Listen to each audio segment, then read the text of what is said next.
નેતા આનંદ પટેલને લઈને આવ્યો છું કે એમના તરફ ગઈકાલે આખું એક મોજું આવ્યું જે એમની ઇમેજને, એમના નામને તહેસ નહેસ કરવા આવ્યું હોય એવું પણ લાગ્યું. પણ એમના જે સમર્થકો હતા એમને વિશ્વાસ હતો અને આજે આપણે એમની સાથે જ વાત કરવાના છે કે ગઈકાલની જે આખી લોકોની ઇંતજારી છે કે જે અમારા નેતાઓ પર જે આક્ષેપો લાગી રહ્યા છે, દારૂ વેચનાર બુટલેગર સાથે એમના સંબંધો છે, એમની સાથે સવારમાં ઉઠીને આનંદભાઈ વાત કરે છે, એવા જે આક્ષેપો છે અને એની સાથે સાથે તમારી જે ઇમેજ ખરડવાનો આખો જે પ્રશ્ન ઊભો થયો છે એ વિપક્ષે કર્યો હશે કે કોણે કર્યો હશે આપણને નથી ખબર, પણ તમારા પર જે આક્ષેપો લાગી રહ્યા છે એને લઈને કેટલી સત્યતા છે અને એ આખો મુદ્દો શું છે? અવિનાશભાઈ, ખરેખર રાજકીય કાવા દાવા બધા થતા હોય છે, પરંતુ કોઈ એક વ્યક્તિ પર આવી રીતે આક્ષેપબાજી કરવી એ કોઈ રાજકારણ નથી. રાજકારણ એટલે રાજકારણનું માધ્યમ શું હોય છે? સેવાનું. છેલ્લા 12-15 વર્ષથી હું રાજકારણમાં છું. સરપંચ હતો ત્યારથી રાજકારણમાં છું, યુથ કોંગ્રેસમાં હતો. પરંતુ આજે કાવા દાવા, આક્ષેપબાજી કરવા પહેલા શું છે શું નથી તેના વિશેનો અભ્યાસ કરવો ખૂબ જરૂરી છે.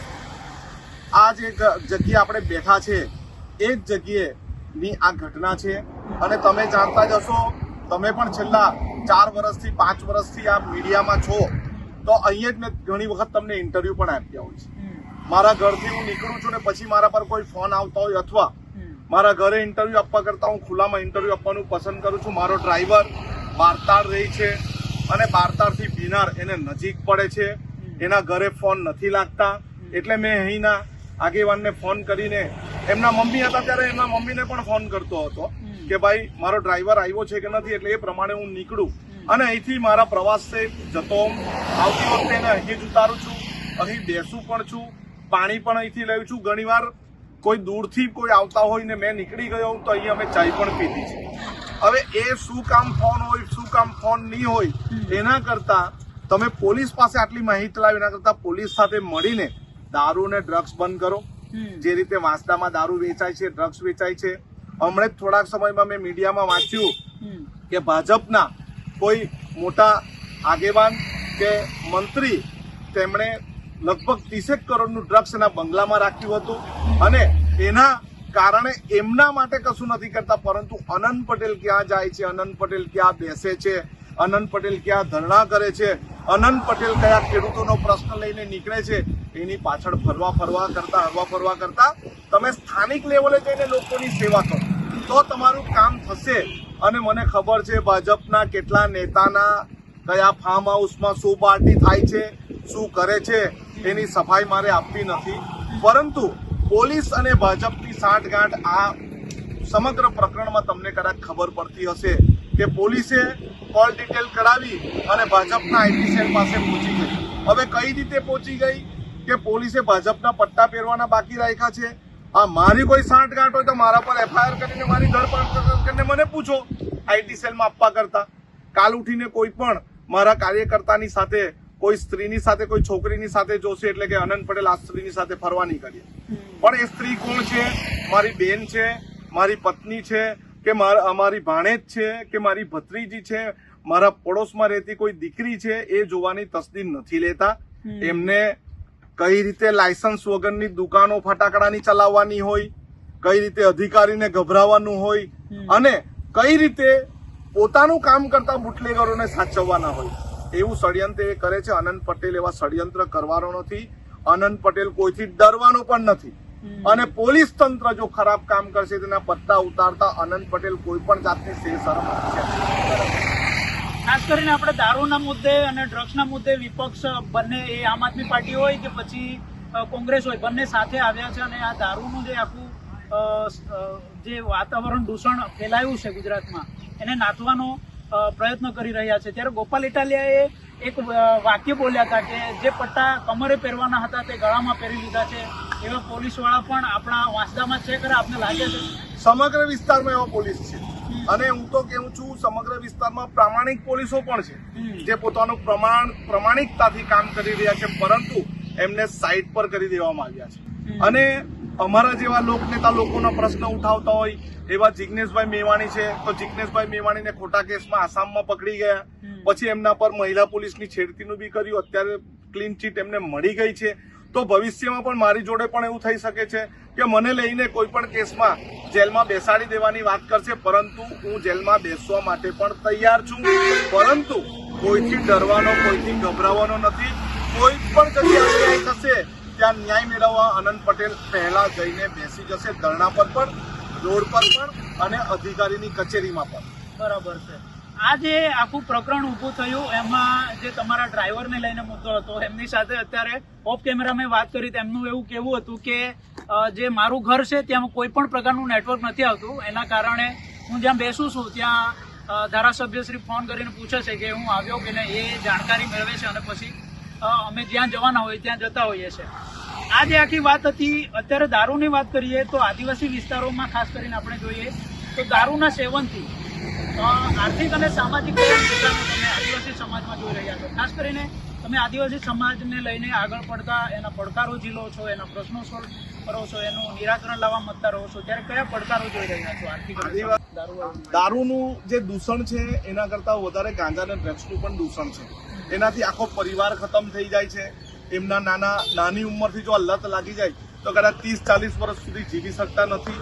અને આ વિસ્તારમાં, આદિવાસી વિસ્તારમાં એવો દારૂ આપવાની વાત કરવામાં આવે છે, એવો દારૂ પહોંચાડવાની વાત કરવામાં આવે જે નકલી અને ડુપ્લિકેટ હોય છે. એના કારણે આખા ને આખા પરિવાર તૂટી જતા હોય છે.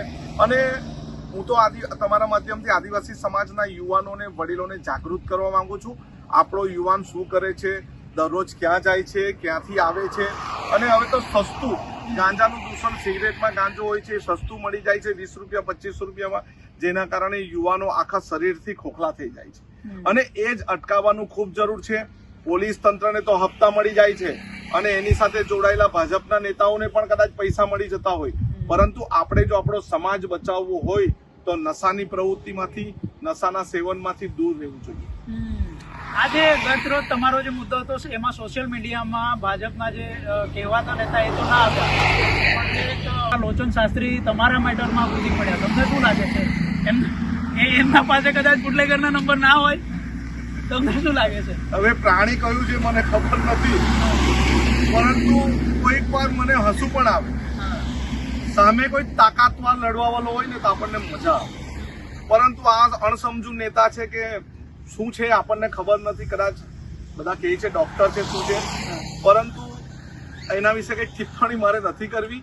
પરંતુ હજુ તમે રાજકારણમાં કોઈ ઉદારી દીધા છે, કૂદી પડ્યા છે કે નથી ખબર, લોકોના કામ કરો અને તમને જે વ્યવસાય તમે સ્વીકાર્યો છે એમાં તંદુરસ્તીપૂર્વક કામ કરો અને એમાં કામ કરીને તમે આગળ વધો, નામના કમાવો અને તમે આગળ જાઓ તો વાંધો નહીં. પરંતુ કોઈને બદનામ કરવા માટે ઘૂસી જવું, કોઈક નેતાના ઈશારે તમારે કોઈ પોસ્ટ મૂકવી, એના કરતા તમે આખું ચિત્ર જોવો, ચરિત્ર જોવો, વર્તન જોવો. આ બધું જોઈને તમને શીખવાનું મળશે. અને તમે જે પક્ષમાં છે એ પક્ષમાં પણ કેટલાક નેતાઓ સારા છે, એ નેતાઓને જોઈને આગળ વધો તો સારું છે. અને ઉનાઈમાં પણ, ઉનાઈ માતાજીના મંદિરની બાજુમાં મૂછવાળા રામજી ભગવાનનું મંદિર બનવાનું બાકી છે. સત્તા પક્ષમાં તમે છો, અમે ત્યાં ટ્રસ્ટી છે અને અમે તો વિરોધ કર્યો જ છે, પરંતુ તમે લેખિત તો વિરોધ કરો. લેખિતમાં તો કેવું, તમારા નેતાને તો કાનમાં કેવું કે 21 મહિનાથી મંદિર બનવાનું બાકી છે. એક પત્રના શેડમાં શ્રી રામ ભગવાનની મૂર્તિ છે. અમારું દિલ પણ હચમચી જાય છે. અમે પણ ત્યાં જ રહીએ છીએ, ત્યાં જ મોટો થયો છું. ત્યારે આ મંદિર બનવાની તો કરો. એકની પોસ્ટ તો તમે મૂકો, હમણાં મીડિયામાં આવ્યું છે, એની પોસ્ટ તો તમે મૂકો કે રામચંદ્ર ભગવાનનું મંદિર અયોધ્યામાં બનાવ્યું છે, હવે અમે ઉનાઈમાં પણ બનાવીશું. પરંતુ તમારા મુખ્યમંત્રી 21 મહિના પહેલા લોકસભાના ઇલેક્શન પહેલા આવીને ત્યાં ખાતમુહૂર્ત કરી ગયા, પરંતુ હજુ સુધી એનું કામકાજ ચાલુ ન થયું. ત્યારે મને આવા અણસમજુ નેતા પર દયા આવે છે. તમારે કયા મુદ્દે લડવું જોઈએ, તમારે ખેડૂતોના હમણાં પ્રશ્ન છે એ મુદ્દે લડો. એ મુદ્દે ઉપર કેવું મારી જેમ રોડ પર ઉતરો તો કોઈ વાંધો નહીં, પણ એ મુદ્દે સરકારમાં જાણ કરો. પરંતુ ખબર નથી હવે તમે આ ફિલ્ડમાં કેવી રીતે આવી ગયા. તમને પણ શુભેચ્છા, પરંતુ કયા મુદ્દે કયું લડવાનું હોય તેની ઠીક સમજ પણ તમે રાખો. બરાબર છે.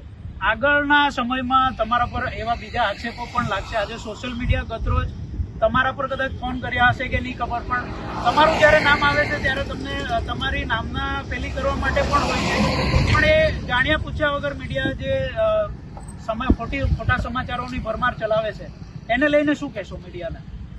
આપણે આ સૂરજની છાયામાં તડકામાં બેઠા છે ત્યારે સૂરજ તરફ મોઢું કરીને થૂંકવાથી સૂરજ પર નથી જવાનું, એ પોતાના મોઢા પર જવાનું. મેં કશું ખોટું કરીશ તો એ મારી સામે જ આવશે, પરંતુ તમે કોઈકને બદનામ કરવા માટે ખોટું કરશો તો તમારે જ એનું વેઠવું પડશે. આટલું સમજવાની ખૂબ જરૂર છે. આવનારા સમયમાં કદાચ મારા પર એવું પણ આક્ષેપ કરશે કે આ લાકડા ચોર છે. આવનારા સમયમાં કે કોઈકની પાસે પૈસા માંગ્યા છે.